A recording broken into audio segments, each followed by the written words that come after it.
kembali lagi bersama saya.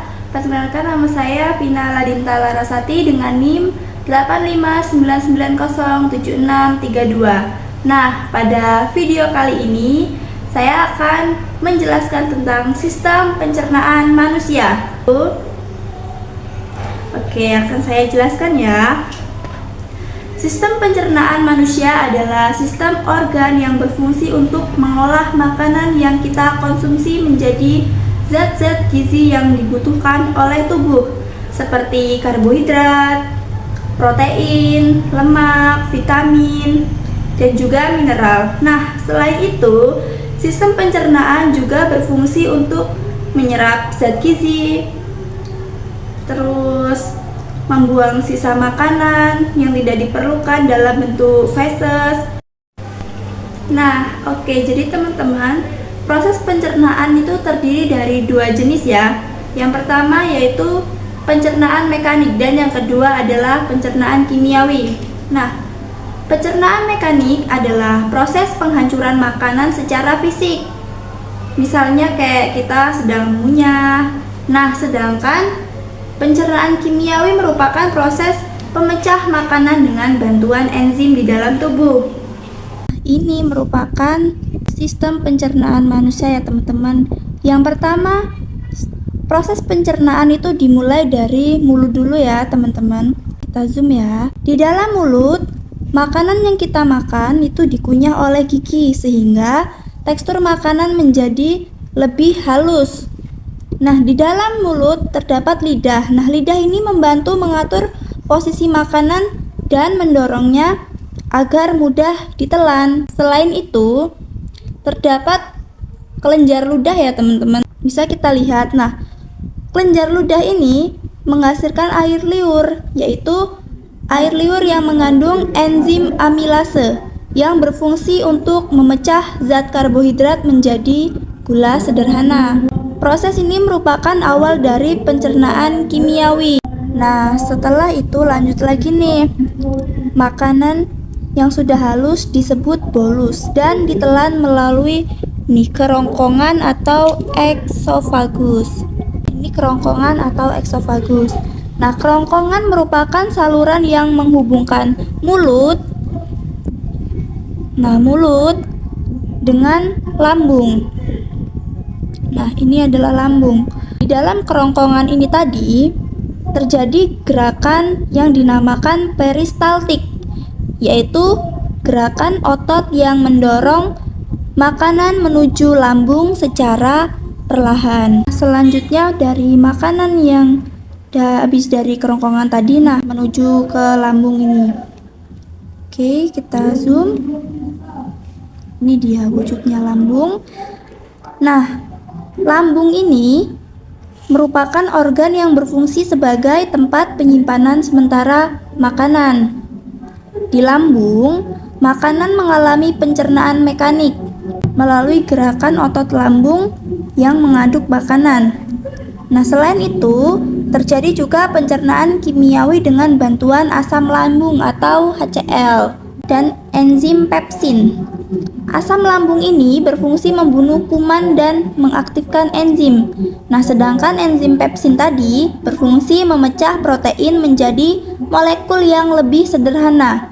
Hasil dari proses ini adalah makanan yang berbentuk cairan kental yang disebut juga kimus. Kemudian makanan yang ada di lambung tadi yang disebut kimus selanjutnya akan masuk ke dalam usus halus. Ini usus halus.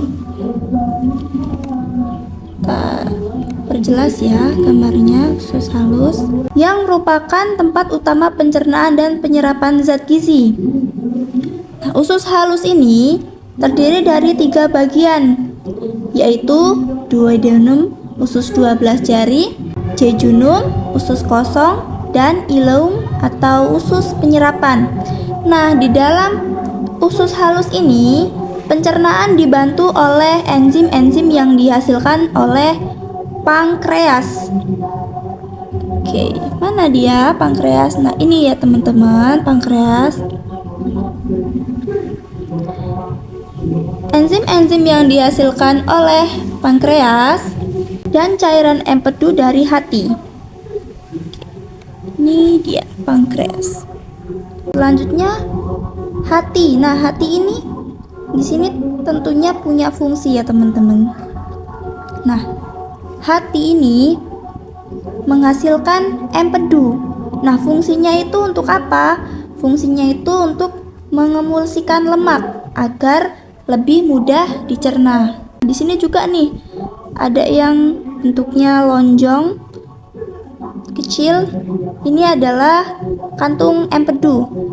Nah, kantung empedu ini fungsinya untuk menyimpan empedu dan melepaskan ke usus halus saat diperlukan. Oke, kembali lagi ke pankreas ya teman-teman. Nah, pankreas ini menghasilkan enzim seperti enzim amilase, enzim lipase, dan juga enzim tripsin. Nah, fungsi enzim-enzim itu adalah mencerna karbohidrat, lemak, dan juga protein. Di usus halus juga ini terdapat jonjot-jonjot usus yang disebut villi.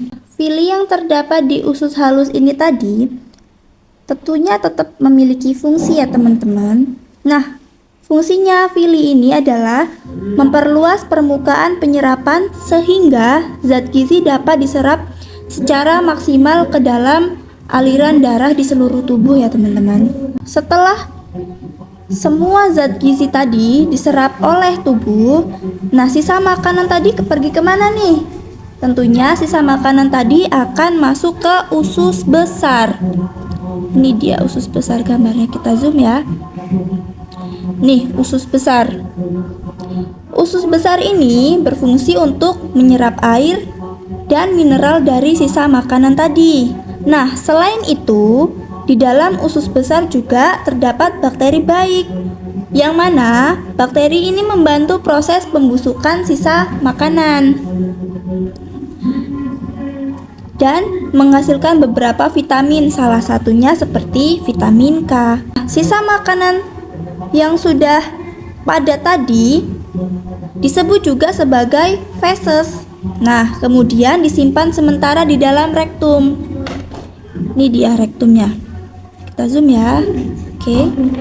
Ini adalah rektum. Nah, rektum ini berfungsi sebagai tempat penampungan feses sebelum dikeluarkan dari tubuh. Selanjutnya, proses terakhir adalah pengeluaran feses, yaitu melalui anus. Nah, ini dia anus yang disebut juga sebagai proses defekasi. Nah, anus ini memiliki otot yang dapat membuka dan menutup sehingga kita dapat mengontrol waktu pengeluaran fesesnya tersebut. Nah, dari penjelasan tadi dapat kita simpulkan bukan bahwa sistem pencernaan manusia bekerja secara berurutan dan saling koordinasi, mulai dari mulut, kerongkongan, lambung, usus halus, usus besar, hingga anus.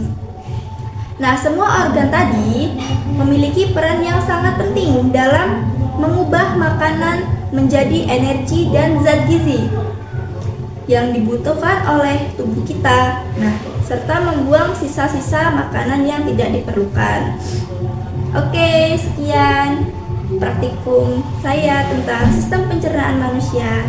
Terima kasih. Assalamualaikum warahmatullahi wabarakatuh.